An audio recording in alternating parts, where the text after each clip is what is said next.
নমস্কার, news prime নিউজের সবাইকে স্বাগত। আমি রয়েছি আপনাদের সাথে, আমি চোখ রাখছি খবরে। বাংলাদেশের সমকালীন রাজনৈতিক ইতিহাসে নতুন করে ঝড় তুলেছেন ঢাকার আন্তর্জাতিক অপরাধ ট্রাইব্যুনালের রায়। প্রাক্তন প্রধানমন্ত্রী শেখ হাসিনা ও প্রাক্তন স্বরাষ্ট্রমন্ত্রী আসাদুজ্জামান কামালের বিরুদ্ধে মৃত্যুদণ্ড ঘোষণা করল ট্রাইব্যুনাল। তবে ট্রাইব্যুনালের এই রায় শুধু একটি বিচারের ফল নয়, রাষ্ট্রীয় ক্ষমতা, আইনের শাসন এবং রাষ্ট্রীয় প্রতিষ্ঠানের নিরপেক্ষতা নিয়ে প্রশ্ন তুলছে নতুন করে।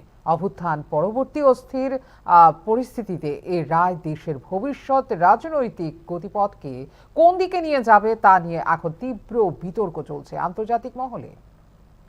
বাংলাদেশের প্রাক্তন প্রধানমন্ত্রী শেখ হাসিনাকে হত্যার প্ররোচনা এবং হত্যার নির্দেশ দেওয়ার অভিযোগে মৃত্যুদণ্ডের আদেশ দিয়েছে ঢাকার আন্তর্জাতিক অপরাধ ট্রাইব্যুনাল। 2024 সালে জুলাই মাসে ছাত্র আন্দোলনের সময় সংঘটিত হত্যাকাণ্ডের মূল পরিকল্পনাকারী হিসেবে তাকে অভিযুক্ত করে আদালত। বাংলাদেশের সাম্প্রতিক রাজনৈতিক অস্থিরতার প্রেক্ষাপটে ঢাকার আন্তর্জাতিক অপরাধ ট্রাইব্যুনালের রায় জন্ম দিয়েছে নতুন বিতর্ক ও অনিশ্চয়তার। প্রাক্তন প্রধানমন্ত্রী শেখ হাসিনা এবং প্রাক্তন স্বরাষ্ট্রমন্ত্রী আসাদুজ্জামান খান কামালের বিরুদ্ধে ঘোষিত মৃত্যুদণ্ড শুধু বিচারিক সিদ্ধান্ত নয়, এটি সামনে নিয়ে এসেছে বাংলাদেশের রাষ্ট্র ক্ষমতা, বিচার ব্যবস্থার স্বাধীনতা এবং রাজনৈতিক প্রতিদ্বন্দ্বিতার বহুমাত্রিক চিত্রকে। 2024 সালে ছাত্র বিক্ষোভ চলাকালে সংঘটিত হত্যাকাণ্ডে শেখ হাসিনাকে মূল পরিকল্পনাকারী এবং হত্যার নির্দেশদাতা হিসেবে দায়ী করেছে ট্রাইব্যুনাল। একইভাবে 12 জনকে হত্যার জন্য দায়ী করা হয়েছে প্রাক্তন স্বরাষ্ট্রমন্ত্রী কামালকে। আইজিপি আব্দুল্লাহ আল মামুনের স্বীকারোক্তি ও রাজসাক্ষী হওয়া পাল্টে দিয়েছে মামলার গতিপথ। কিন্তু প্রশ্ন উঠছে, কতটা স্বচ্ছ ছিল এই বিচার? সাজা ঘোষণার সময় আদালত কক্ষে উপস্থিত জনতার করতালি স্বতঃস্ফূর্ত ছিল নাকি ছিল রাজনৈতিক আবহের ফল, তা নিয়েই উঠছে প্রশ্ন। এই বিচারিক প্রক্রিয়া রাজনৈতিক প্রভাব মুক্ত ছিল কিনা তা নিয়ে আগেই উদ্বেগ প্রকাশ করেছিলেন মানবাধিকার সংস্থাগুলো। রায়ের পর এটিকে সরাসরি রাজনৈতিক প্রতিহিংসা বলে উল্লেখ করেছেন শেখ হাসিনা। ট্রাইব্যুনাল ছিল কারচুপিপূর্ণ গণতান্ত্রিক ম্যান্ডেটহীন সরকার এটি পরিচালনা করেছে এবং আত্মপক্ষ সমর্থনের সুযোগ দেওয়া হয়নি বলে প্রতিক্রিয়া দিয়েছেন শেখ হাসিনা। উল্লেখ করা যেতে পারে 2010 সালে যুদ্ধ অপরাধের বিচার করার জন্য এই ট্রাইব্যুনালকে পুনর্গঠন করেছিলেন শেখ হাসিনাই। মানবাধিকার লঙ্ঘন, কর্তৃত্ববাদী শাসন, বিরোধীদের দমন, এইসব অভিযোগ আগে থেকেই ছিল। 2014 সাল থেকে 2023 সাল পর্যন্ত দীর্ঘ সময়ের ক্ষমতায় থাকা শেখ হাসিনার বিরুদ্ধে অভ্যুত্থানের পর রাজনৈতিক ক্ষমতার ভারসাম্য বদলে যাওয়ায় আরো প্রশ্নবিদ্ধ হয়েছে এই বিচার প্রক্রিয়া। 2024 সালের 5 আগস্ট অভ্যুত্থানের পর হাসিনা ও কামালের দেশ ত্যাগ এবং 15 মাস ধরে ভারতে অবস্থানই প্রমাণ করে যে রাজনৈতিক পরিস্থিতি ছিল অত্যন্ত অস্থির। তাই ট্রাইব্যুনালের এই রায় শুধু বিচারিক ফল নয়, ক্ষমতার কেন্দ্রবিন্দু পুনর্গঠনেও ইঙ্গিত হলো এই রায়। সার্বিক পরিস্থিতিতে বলা যেতে পারে শেখ হাসিনার মৃত্যুদণ্ড রাজনৈতিক ইতিহাসের এক গুরুত্বপূর্ণ মোড়। এটি কেবল একটি মামলার রায় নয়, বরং বাংলাদেশের ভবিষ্যৎ রাজনৈতিক কাঠামো, আইনের শাসন এবং গণতান্ত্রিক মূল্যবোধের জন্য এটি বড় পরীক্ষাও বটে। আগামী দিনে আপিল, আন্তর্জাতিক চাপ, কূটনৈতিক তৎপরতা সব মিলিয়ে পরিস্থিতি আরও জটিল হওয়ারই সম্ভাবনা রয়েছে বলে মনে করছেন রাজনৈতিক বিশ্লেষক মহল। ব্যুরো রিপোর্ট, নিউজ নাও। বিহারে নতুন সরকার গঠনের প্রক্রিয়া শুরু হওয়ার সঙ্গে সঙ্গে রাজনৈতিক অঙ্গনে আবারও কেন্দ্রস্থলে উঠে এসেছেন নীতিশ কুমার। বিধানসভা ভেঙে দেওয়ার সিদ্ধান্ত থেকে শুরু করে শপথ গ্রহণের প্রস্তুতি সবকিছুই ইঙ্গিত দিচ্ছে এনডিএর শক্তিশালী প্রত্যাবর্তন এবং জোট রাজনীতির নতুন সমীকরণে। সংখ্যাগরিষ্ঠতার ভিত্তিতে স্থিতিশীল শাসনের অঙ্গীকার যেমন রয়েছে, তেমনি আগামী দিনের চ্যালেঞ্জও স্পষ্ট হয়ে উঠছে বিহারের রাজনৈতিক প্রেক্ষাপটে। বিহারে আবারও সরকার গঠনের প্রক্রিয়া শুরু হয়েছে নীতিশ কুমারের হাত ধরে। সোমবার রাজভবনে বিধানসভা ভেঙে দেওয়ার মন্ত্রিসভার সিদ্ধান্ত রাজ্যপালের হাতে তুলে দেন নীতিশ কুমার। একই সাথে ত্যাগ করলেন মুখ্যমন্ত্রী পদ।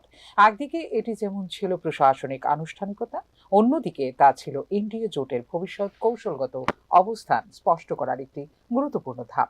আগামী 20 নভেম্বর মুখ্যমন্ত্রী হিসেবে নীতিশ কুমার শপথ নেবেন দশমবারের মতো, যা শুধু তাঁর দীর্ঘ রাজনৈতিক যাত্রায় নয়, তা প্রকাশ করে বিহারের ক্ষমতার কেন্দ্রে তাঁর পুনরুত্থানের ধারাবাহিকতাকেও। বিগত 2 দশকে একাধিকবার জোট পরিবর্তন করা হলেও রাজ্য রাজনীতির কেন্দ্রীয় চরিত্র হয়েই থেকেছেন নীতিশ কুমার। এবার এনডিএর নিরঙ্কুশ জয় আরো মজবুত করছে তাঁর অবস্থানকে। 243 আসনের মধ্যে এনডিএ পেয়েছে 202টি আসন, যেখানে বিজেপি 89 এবং জেডিইউ 85 আসনে জয়ী হয়ে শক্তি দেখিয়েছে সমান তালে। ফলাফলের এই পরিসংখ্যানই প্রমাণ করে দুই দলের মধ্যে ক্ষমতার ভারসাম্য এখনো সুসংহত এবং পরবর্তী 5 বছরে শাসন ক্ষমতার প্রধান দায়িত্ব চালাতে হবে ভাগাভাগি করেই। মন্ত্রিসভার মাধ্যমে বিধানসভা ভাঙার সুপারিশ রাজনৈতিক তাৎপর্যপূর্ণ। এটি মূলত নতুন সরকারকে দ্রুত শপথের রাস্তা করে দেওয়া, প্রশাসনিক বিচ্ছিন্নতা এবং রাজনৈতিক অস্পষ্টতা দূর করা এনডিএর জনম্যান্ডেটের ভিত্তিতে শক্তিশালী শাসনের সূচনা বলে মনে করছেন রাজনৈতিক বিশ্লেষকরা। জেডিইউ ও বিজেপির মধ্যে বিগত বছরগুলোতে বারবার টানাপোড়েন দেখা গেছে, তবে এবারের নির্বাচনে উভয় দলের উল্লেখযোগ্য আসন জয় বাড়িয়েছে তাদের পারস্পরিক নির্ভরশীলতা। রাজনৈতিক বিশ্লেষকদের মতে নীতিশ কুমারের অভিজ্ঞ নেতৃত্ব, বিজেপির সাংগঠনিক শক্তি, জোটের অভ্যন্তরীণ বোঝাপড়া, এই তিনটি উপাদান বড় ভূমিকা নেবে আগামী দিনের রাজ্য শাসনে। যদিও জোটের রাজনীতিতে মতবিরোধ নতুন নয়, তবে শক্তিশালী সংখ্যাগরিষ্ঠতা বেশ কিছু সময়ের জন্য স্থিতিশীলতা দিবে এই দুটি দলকে। সরকার গঠনের পর নীতিশ সরকারের সামনে বড় চ্যালেঞ্জ হবে কর্মসংস্থান, আইন শৃঙ্খলা, শিক্ষা ও স্বাস্থ্য খাতে সংস্কার, কেন্দ্র রাজ্য সম্পর্কের সমন্বয় এবং জোটের অভ্যন্তরীণ ক্ষমতার ভারসাম্য রক্ষা। বিশেষত বিজেপি জেডিইউ সম্পর্ক সামনের দিনগুলোতে কতটা মসৃণ থাকবে তা নির্ধারণ করবে বিহারের আগামী দিনের রাজনীতি। ফিউরো রিপোর্ট, নিউজ নাও। আগরতলা পরিবহন ব্যবস্থার উন্নয়নে বহুমুখী উদ্যোগ গ্রহণে অগ্রসর হল রাজ্য সরকার। টিআইএফটির ওয়ার রুমে অনুষ্ঠিত এক উচ্চ পর্যায়ের বৈঠকে বর্তমান চ্যালেঞ্জ, উন্নয়নের দিক নির্দেশ ও ভবিষ্যৎ পরিকল্পনা নিয়ে বিস্তারিত পর্যালোচনা করলেন মুখ্যমন্ত্রী ডাক্তার মানিক সাহা। আগরতলা শহরের পরিবহন ব্যবস্থার বর্তমান সংকট ও ভবিষ্যৎ সম্ভাবনার উপর দৃষ্টি আরও তীক্ষ্ণ করলেন মুখ্যমন্ত্রী ডাক্তার মানিক সাহা। সোমবার টিআইএফটির ওয়ার রুমে অনুষ্ঠিত এক উচ্চ পর্যায়ে পর্যালোচনা সভায় শহরের ট্রাফিক কাঠামো, বাস রুটের কার্যকারিতা, বাজার এলাকায় অসচ্ছল যানবাহন চলাচল এবং নগরের দীর্ঘমেয়াদী গতিশীলতার চ্যালেঞ্জগুলিকে নতুন দৃষ্টিতে মূল্যায়ন করেন মুখ্যমন্ত্রী ডাক্তার মানিক সাহা। বর্তমানে জনঘনত্ব, যানবাহনের সংখ্যা বৃদ্ধি এবং অনিয়ন্ত্রিত বাজার সম্প্রসারণের জটিলতায় ভুগছে শহর আগরতলা। বটতলা মার্কেটের আশেপাশে পার্কিং সংকট, গোলবাজার থেকে নেতাজি চৌমুহনী পর্যন্ত রুটে ক্রমবর্ধমান যানজট, ফুটপাত দখল এবং অপরিকল্পিত স্টপেজগুলো শহরের যাতায়াত ব্যবস্থাকে অচল করে দিচ্ছে প্রায় প্রতিদিনই। এই সমস্যাগুলিকে দীর্ঘদিনের অবহেলার ফসল বলে উল্লেখ করে দ্রুত সিদ্ধান্তমূলক পদক্ষেপ নেওয়ার উপর জোর দিয়েছেন মুখ্যমন্ত্রী ডাক্তার মানিক সাহা। এদিনের বৈঠকে কম্প্রিহেন্সিভ মোবিলিটি প্ল্যান বা সিএমপির বিভিন্ন দিক গভীরভাবে পর্যবেক্ষণ করেন মুখ্যমন্ত্রী ডাক্তার মানিক সাহা। এই পরিকল্পনায় আগরতলার রোড নেটওয়ার্ক পুনর্বিন্যাস, উচ্চ ঘনত্ব করিডোর চিহ্নিতকরণ, গণপরিবহনের আধুনিকীকরণ, ইন্টিগ্রেটেড ট্রাফিক সিগন্যাল এবং পথচারী সাইকেল বান্ধব অবকাঠামো গড়ে তোলার বিষয়টিতে গুরুত্ব দিয়েছেন মুখ্যমন্ত্রী ডাক্তার মানিক সাহা। এই কম্প্রিহেন্সিভ মোবিলিটি প্ল্যান কেবল একটি পরিবহন পরিকল্পনায় নয়, বরং এটি হয়ে দাঁড়াবে আগরতলার ভবিষ্যৎ নগর উন্নয়নের মূল ভিত্তি। বটতলা মার্কেট পুনর্বিন্যাস ও গোলবাজার নেতাজি রোড করিডোর উন্নয়নকে শুধু ট্রাফিক ব্যবস্থাপনার দৃষ্টিকোণেই দেখছে না সরকার।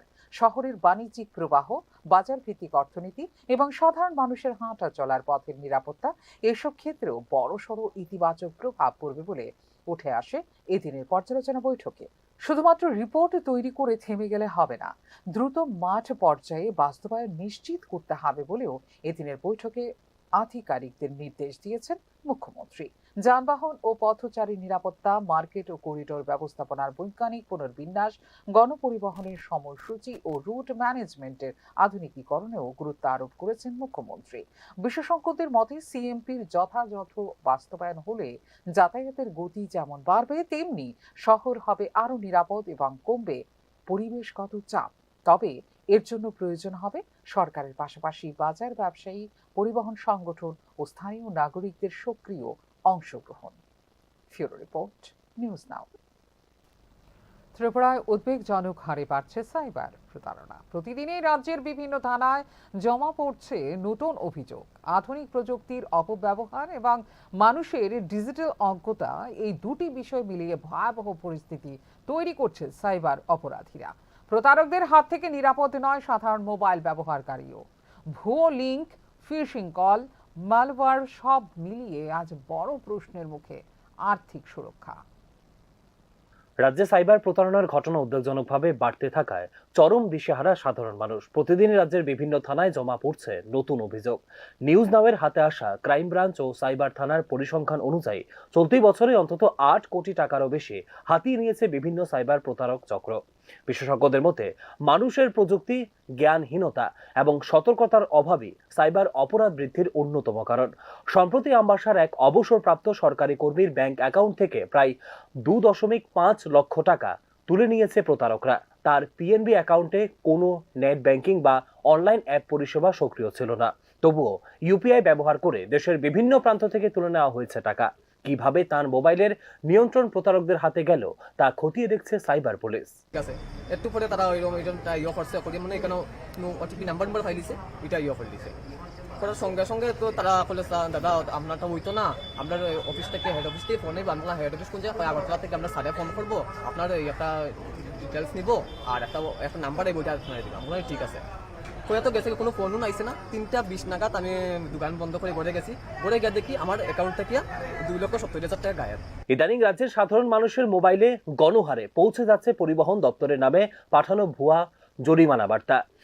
এইসব বার্তার সঙ্গে থাকে একটি এপিকে ফাইলের লিঙ্ক, যা ইনস্টল করলে মোবাইলের সম্পূর্ণ নিয়ন্ত্রণ চলে যাচ্ছে প্রতারকদের হাতে। এরপর ব্যাংক অ্যাকাউন্ট, ইউপিআই, এমনকি ব্যক্তিগত নথিও হাতিয়ে নিচ্ছে প্রতারক চক্র। বিদ্যুৎ বিল, সরকারি প্রকল্প এবং বিভিন্ন বেসরকারি সংস্থা নামে পাঠানো ভুয়া লিঙ্কও এখন বড় অস্ত্র প্রতারকদের কাছে। অনেক ভুক্তভোগী সময় মতো থানায় অভিযোগ জানাতে পারে না বলে জানিয়েছেন সাইবার থানার কর্মকর্তারা। আবার সাধারণ থানায় গেলে অভিযোগ নথিভুক্ত না করে সাইবার থানায় যেতে বলা হয়। এতে নষ্ট হয় মূল্যবান সময়। ফলে ততক্ষণে ব্যাংক অ্যাকাউন্ট থেকে পুরো টাকা তুলে নেয় প্রতারকরা। পরে অভিযোগ করলেও টাকা ফেরত পাওয়ার সম্ভাবনা হয়ে যায় প্রায় শূন্য। রাজ্যে মাত্র একটি সাইবার থানা থাকায় আরও কঠিন হয়ে উঠেছে দূর দূরান্তের মানুষের পক্ষে দ্রুত অভিযোগ জানানো। প্রতিটি থানায় সাইবার অভিযোগ গ্রহণ ও প্রাথমিক তদন্তের সুবিধা চালু করা জরুরি বলে অভিমত বিশেষজ্ঞদের। পাশাপাশি রাজ্য জুড়ে ব্যাপক ডিজিটাল সচেতনতা অভিযান না হলে পরিস্থিতি হতে পারে আরও ভয়াবহ। অচেনা লিঙ্ক বা ফাইল না খোলা, ব্যক্তিগত তথ্য গোপন রাখা এবং সন্দেহজনক ফোন কল বা বার্তা পেলে দ্রুত পুলিশকে জানানোই একমাত্র পথ বলে জানিয়েছেন সাইবার বিশেষজ্ঞরা। রাজ্যের আরক্ষা দপ্তরের আধুনিক প্রযুক্তি ও পরিকাঠামো বাড়ানো সময় দাবি বলে জানিয়েছেন বিশেষজ্ঞরা। রাজ্যে 2023 সালেই সাইবার অপরাধ বৃদ্ধি পেয়েছে প্রায় 148%। 2021 থেকে 2025 সালের মাঝামাঝি সময়ে 51,49,00,000 টাকা রাজ্য থেকে হাফিজ করেছে সাইবার অপরাধীরা। যদিও সাইবার প্রতারণা ত্রিপুরায় বেড়েছে সত্যি, তবে এটি শুধু রাজ্যভিত্তিক সমস্যা নয়, সারা দেশে অভূতপূর্ব হারে সাইবার অপরাধ বৃদ্ধি পেয়েছে, যা এখন বড় চ্যালেঞ্জ হয়ে উঠছে জাতীয় নিরাপত্তার ক্ষেত্রে। ব্যুরো রিপোর্ট, নিউজ নাও।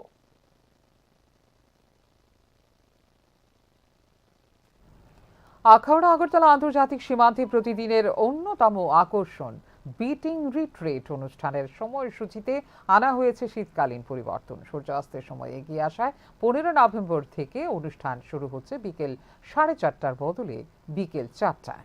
নতুন সময়ে কার্যকর হলেও তথ্য সঠিকভাবে না পৌঁছানোয় বহু দর্শনার্থী আগের সময় অনুসারে এসে মিস করছেন অনুষ্ঠান। আখাউড়া আগরতলা সীমান্তে প্রতিদিন অনুষ্ঠিত বিটিং রিট্রিট অনুষ্ঠানের সময়সূচিতে আনা হয়েছে পরিবর্তন।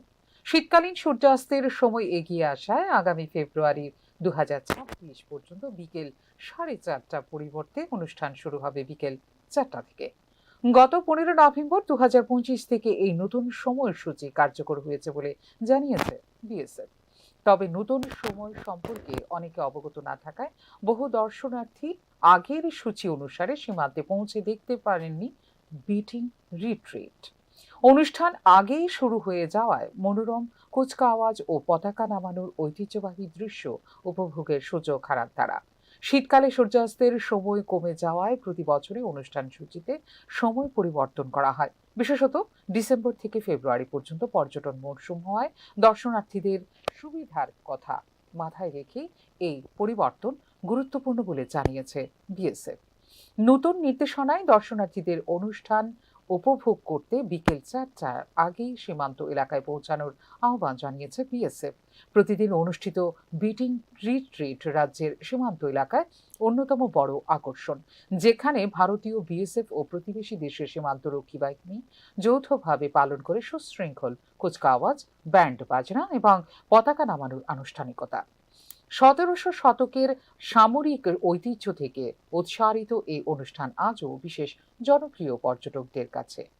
পাঞ্জাবের ওয়াঘা সীমান্তের মতোই ত্রিপুরার আখাউড়া স্থলবন্দরেও প্রতিবছর এই অনুষ্ঠানকে ঘিরে ভিড় করেন বিশাল সংখ্যক পর্যটক।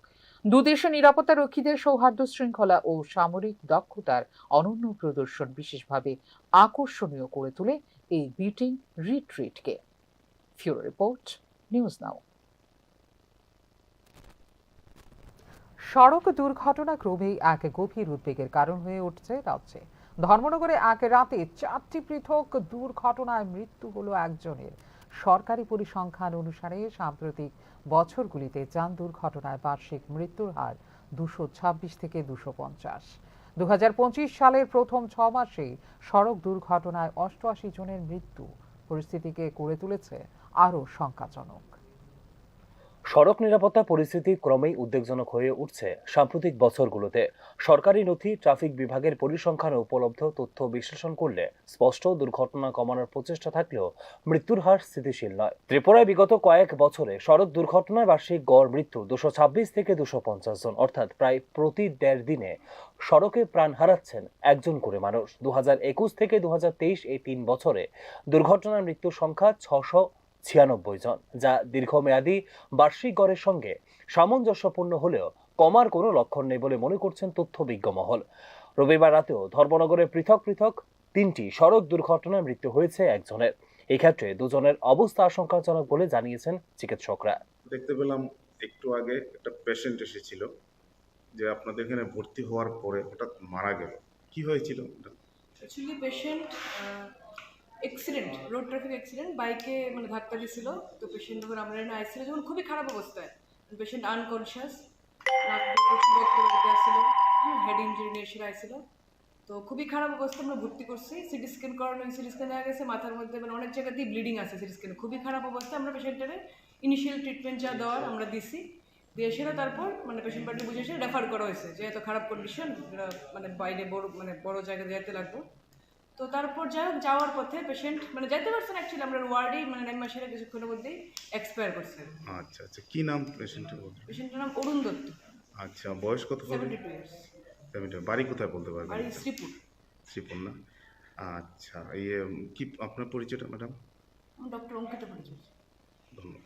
2023 সালের পরবর্তী 2 বছর অর্থাৎ 2023 সালের শেষাংশ, পুরো 2024 ও 2025 সালের মার্চ পর্যন্ত সড়ক দুর্ঘটনায় মৃত্যুর সংখ্যা 478 জন। এই সংখ্যা নির্দেশ করে বছরে যান দুর্ঘটনায় মৃত্যু প্রায় 240 জনের কাছাকাছি, যা রাজ্যের দীর্ঘমেয়াদী গড়ের চেয়েও বেশি।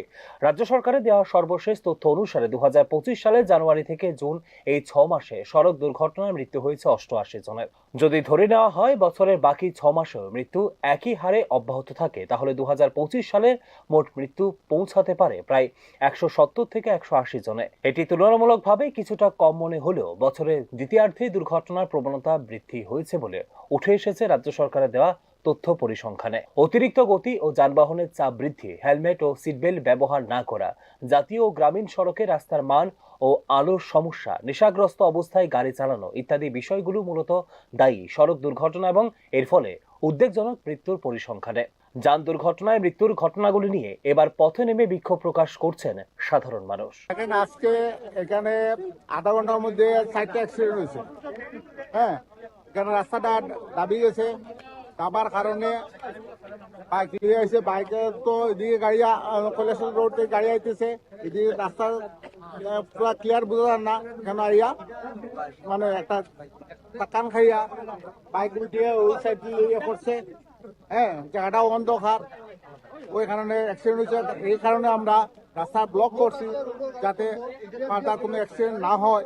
প্রশাসন এটার ইয়ে করে। সারা দেশে দুর্ঘটনা কমাতে নানা উদ্যোগ নেওয়া হলেও ত্রিপুরায় তার কার্যকারিতা বরাবরই উঠে আসছে প্রশ্নচিহ্ন। রাজ্যের সড়ক নিরাপত্তা পরিস্থিতি এখন এক গুরুত্বপূর্ণ জনস্বাস্থ্য ইস্যু। বছর বছর সড়ক দুর্ঘটনায় মৃত্যুর পরিসংখ্যান রাজ্যের জন্য সতর্কবার্তা। নীতি নির্ধারকদের পাশাপাশি সাধারণ মানুষের সচেতনতা ও আইন মানার সংস্কৃতি ছাড়া এই সংকট কাটানো সম্ভব নয় বলেই মনে করছেন সংশ্লিষ্ট তথ্যবিজ্ঞ মহল। Bureau report, News Now. Nagerjola bus সিন্ডিকেটের নতুন কমিটির বিরুদ্ধে দমনপীড়ন ও বৈষম্যমূলক আচরণের অভিযোগে সোমবার সকাল থেকে উদয়পুর এবং দক্ষিণ জেলায় বাস পরিষেবা বন্ধ রাখল সাউথ ত্রিপুরা বাস ওনার্স অ্যাসোসিয়েশন। স্বাভাবিক কারণেই দুর্ভোগের শিকার হয়েছেন যাত্রী সাধারণ। নাগেরজোলা বাস সিন্ডিকেটের নতুন কমিটির বিরুদ্ধে দমনপীড়ন এবং ইচ্ছাকৃত হয়রানির অভিযোগ তুলেছে the south Tripura bus owners অ্যাসোসিয়েশনের উদয়পুর শাখা। নাগেরজোলায় প্রায় 200 জন মালিক যুক্ত থাকলেও গত 2 মাস আগে মাত্র 15 থেকে 16 জন মালিক মিলে জোরপূর্বক নতুন কমিটি গঠন করা হয়। নতুন কমিটি দায়িত্ব নেওয়ার পর থেকে দক্ষিণ ও গোমতী জেলার বাসগুলোর সঙ্গে শুরু হয়েছে বৈষম্যমূলক আচরণ বলে অভিযোগ সংগঠনের। আমরা যখন বাড়াবো তখন তারা পুলিশ সব লাগাই, আমাদের সিসি ক্যামেরাও লাগাইছে, ওগুলো রিয়ালিটি শুধু কেস করাইতে আছে। আর আসার সময় এক স্টপ দিয়ে গাড়ি বার করে দেয়। আর তারা 4-5টা তারা মধ্যে মতো আগে, এরপরে 5:30টার পরে আমরা 4টা গাড়ি আইছি, আবার পরে বাকি সবগুলো আটকে দরজা লাগাই নাগরদোলা মুখে রেখে দিচ্ছি। কমিটি হওয়ার পর থেকে তাদের যার যার এক একজনের 4টা 5টা করে 6টা করে গাড়ি আছে। এরা মুখের মধ্যে কি করতেছে, ওরা নিজেরা দাঁড়িয়ে থেকে, ট্রাফিকও থাকে না, তখন পুলিশও থাকে না, তাদের মর্জি মতো এখানে জাম লাগিয়ে ব্যবসা করে আসছে। আমাদের গাড়িগুলো লাগার পরে এবার ট্রাফিক লাগিয়ে দিচ্ছে, নতুবা যেখানে প্লেস হয় ওখান পর্যন্ত আমাদের গাড়ির জাম হয়ে যাচ্ছে। সকালবেলা ওরা জাম লাগিয়ে দিয়ে চলে আসে সাবরুম, বিলুনিয়া, যতনবাড়ি, করবক, শিলাইছড়ি, এই গাড়িগুলি এবার দুপুর পর্যন্ত আমাদের গাড়ির যানজটে পড়ে থাকে। আমরা আর আসতে পারি না ওখান থেকে। এইভাবে এদেরকে রবিবার উদয়পুরে প্রায় 30টি বাস নাগেরজোলায় আটকে রাখার অভিযোগ তুলে সোমবার থেকে ওই রুটে বাস চলাচল সম্পূর্ণভাবে বন্ধ করে দেয় সাউথ ত্রিপুরা বাস ওনার্স অ্যাসোসিয়েশন। কবে থেকে? আগামীকালকে থেকে। আমাদের গাড়িগুলি আজকে 30টা গাড়ি ওখানে নাগেরজোলা আটকে রেখেছে। তাহলে আমরা এখন সন্ধ্যার সময় যদি ওরা বলছে গাড়ি যাওয়ার জন্য, তাহলে আসার কোনো ইয়ে নেই। আমরা ওখানে সব গাড়ির ড্রাইভার, চালক এবং সহচালক ওখানে গাড়ি রেখে নাগেরজোলা রেখে সব চলে এসে উদয়পুর। আমাদের দাবি যে নাগেরজোলা কমিটি ওনার কাছেও গেছেন, কমিটি করার পরে জানি না কি হয়েছে, কি বলেছে ওরা, কিন্তু এরা 4-5 জন মালিক যথেষ্ট ডিস্টার্ব করতেছে আমাদের পরিষেবার, মানে বিশাল ব্যাঘাত ঘটাচ্ছে। উদয়পুর সাউথগামী পুরো সাউথ এবং গোমতী। মন্ত্রীর কাছে কি দাবি থাকবে আপনাদের? দাবি থাকবে উনি যেন আমাদের এই সমস্যাগুলি একটু বিবেচনায় চিন্তা করে। সার্বিক বিষয়ে মুখ্যমন্ত্রী ডাক্তার মানিক সাহা, অর্থমন্ত্রী প্রণোদ সিংহ রায় এবং পরিবহন মন্ত্রী সুশান্ত চৌধুরীর হস্তক্ষেপ দাবি করেছে সংগঠন। এই ঘটনাকে কেন্দ্র করে পরিবহন মহলে ছড়িয়েছে উত্তেজনা। এদিকে সোমবার সকাল থেকে উদয়পুর এবং দক্ষিণ জেলায় বাস পরিষেবা বন্ধ থাকায় দুর্ভোগের শিকার হয়েছেন যাত্রী সাধারণ। ব্যুরো রিপোর্ট, নিউজ নাও। এখনকার মতো এই মুহূর্তে সংবাদ এই পর্যন্ত। অন্যান্য আপডেটস দেখার জন্য অবশ্যই নজর রাখতে হবে নিউজ নাওর পর্দায়। নমস্কার, শুভরাত্রি।